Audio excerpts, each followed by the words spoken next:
Dr. Cipto Mangunkusumo, seorang dokter yang membuat Belanda hormat ke arah pantatnya. Yaps, sahabat kenal tidak salah dengan kisah epik ini. Dimulai pada 4 Maret 1886, di mana pada saat itu seorang anak laki-laki baru saja lahir ke dunia ini. Anak laki-laki yang kelak akan membawa perubahan besar bagi bangsa ini. Ya, namanya adalah Cipto Mangunkusumo. Ia lahir dari kalangan priai di Jepara, Semarang, Jawa Tengah.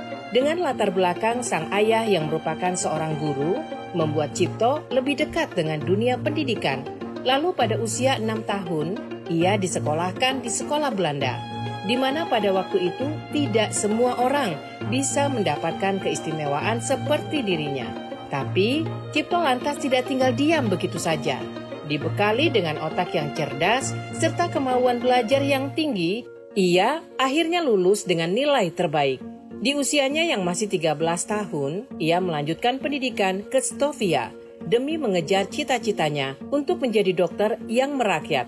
Saat masih menempuh pendidikan di Stovia, Cipto terkenal dengan tekadnya dalam belajar serta menyibukkan diri untuk membantu sesama. Tak heran, masyarakat mengenalnya sebagai dokter rakyat.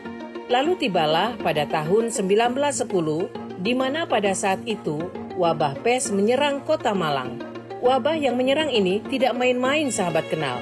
Puluhan ribu nyawa melayang karena wabah ini. Sampai-sampai pemerintah Hindia Belanda memberlakukan lockdown untuk daerah Malang. Selain tindakan lockdown, pemerintah juga mengirim dokter-dokter untuk mencegah penyebaran wabah ini ke daerah lain.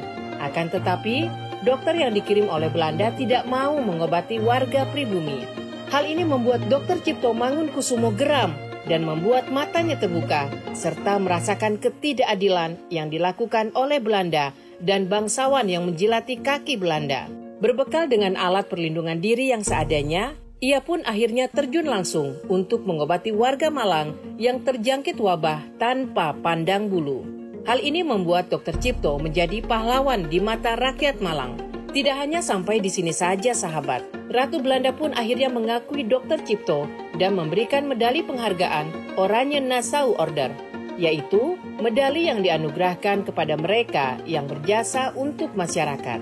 Bukannya senang, Dr. Cipto malah memakai medali itu di belakang pantatnya.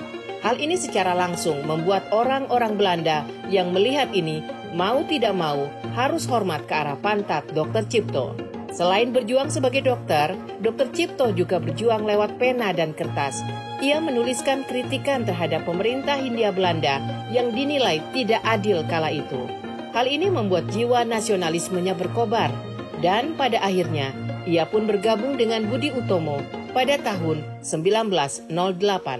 Dari sinilah cikal bakal pergerakan nasional dan jalan yang panjang untuk meraih kemerdekaan. Akan tetapi kiprahnya di Budi Utomo tidak berlangsung lama sahabat kenal, karena adanya perbedaan pendapat di mana Dr. Cipto menginginkan organisasi Budi Utomo ini bergerak untuk kemerdekaan bangsa, bukan hanya untuk mensejahterakan masyarakat Jawa. Lalu pada akhirnya Dr. Cipto keluar dari organisasi itu. Tapi tekadnya tidak padam begitu saja. Sampai akhirnya ia bertemu dengan sahabat lamanya, seorang berkulit putih dengan hidung mancung yang tanpa disangka mempunyai semangat kemerdekaan yang sama dengan Dr. Cipto. Dan orang itu adalah Ernest Dewes Dekker.